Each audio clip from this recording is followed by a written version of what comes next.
Is any criticism of Israel necessarily anti-Semitic?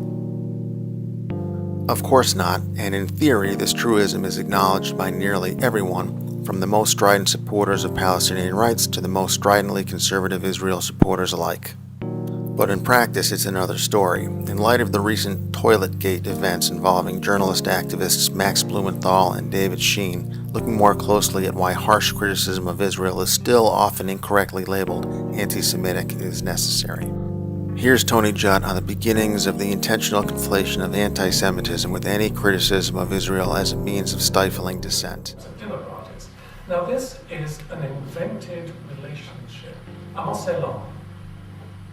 Was the Washington correspondent for Haaretz in the 1960s. And he tells a story of going to the farewell dinner for an Israeli ambassador to Washington. And he asked him off the record, what do you regard as your greatest achievement while you've been here? And the ambassador said, no question, I have begun to succeed in convincing American Jews that anti-Zionism is the same as anti-Semitism. As this Israeli ambassador from the 60s said, it was just the beginning, and given the preponderance now of this conflation of anti-Semitism and criticism of Israel, this ambassador had likely begun to achieve beyond what he could have imagined. The ironically named Anti-Defamation League, ADL, calls Norman Finkelstein a known Holocaust denier. Alan Dershowitz in Front Page magazine calls Norman Finkelstein a, quote, notorious Jewish anti-Semite, and then writes, Finkelstein's hatred of Jews runs so deep. Bear in mind that both the ADL and Dershowitz are well aware that Finkelstein's mother is a Holocaust survivor. Jonathan Tobin wrote in Commentary magazine that Pulitzer Prize winner Alice Walker's decision to join BDS and block the publication of her classic novel, The Color Purple, by an Israeli publisher was, quote, pure anti-Semitism. Walker has crossed the line between the demonization of Israel and open expressions of Jew hatred.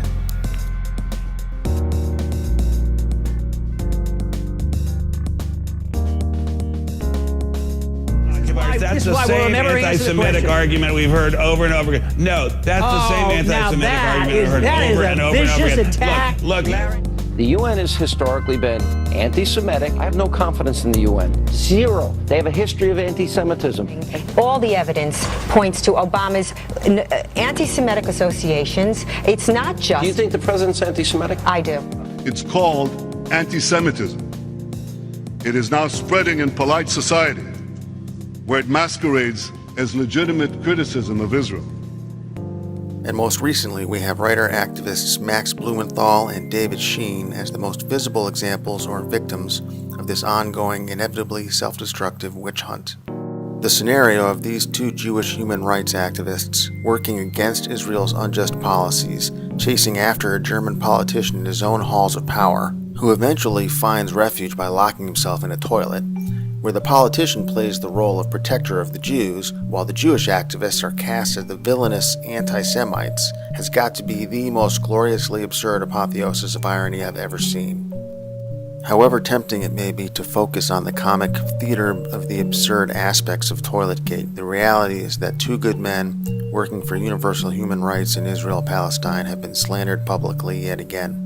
David Sheen, in particular, is rightly fearful of being physically attacked as he lives in Israel, and the atmosphere there, as detailed in Blumenthal's work, can be exceptionally hostile toward those who express any solidarity with Palestinians.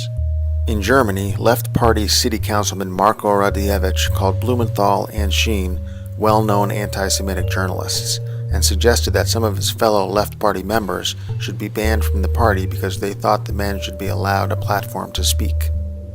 And the shameful Daniel Greenfield, writing on Blumenthal and Sheen's confrontation with Gregor Gysi at Front Page magazine, says, quote, then they videotaped it because Hitler wannabes like to document their thuggery, end quote. Shame on you, Daniel. This equating of anti-Zionism and anti-Semitism, while in the short term may aid Israel, in the long run will very possibly be a main contributor to its ruin. I'm certainly not the first to point this out. Best of luck to David and Max. The Israeli public relations machine knows that if the views and voices of Jews who disagree with its policies were to become public, it would be impossible to maintain the lie that any criticism of Israel is by definition anti-Semitic. In fact, the accusation of anti-Semitism has been Israel's most effective strategy in silencing dissent. And American journalists in particular have been targets of this tactic. Any environment in which a journalist or any person steps forward and starts making serious criticism of Israel, of America's relationship with Israel, the unconditional support for Israel, the failure of any serious pressure to be put upon Israel by the United States to prevent the building of further settlements for Jews and Jews only on Arab land, any suggestion that the war between the Israelis and the Palestinians is a colonial war will be met by a deafening chorus of accusations, slanderous and lying though they are, that the person who brings up that subject is in some form an anti-Semite or a racist. And this remains the constant weapon that is used. The fact that anti-Semitism is alive and well in the world today makes it all the more important to differentiate between real anti-Semitism that needs to be condemned and opposed in its own right, and its misuse as a PR strategy.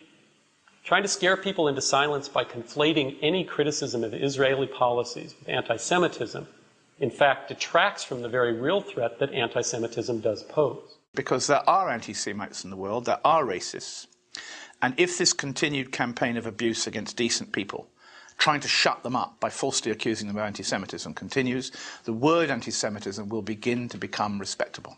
And that is a great danger. And then the really bad guys, and they're around, there are people who want to burn synagogues, just like there are people who want to burn mosques. They'll start coming into their own.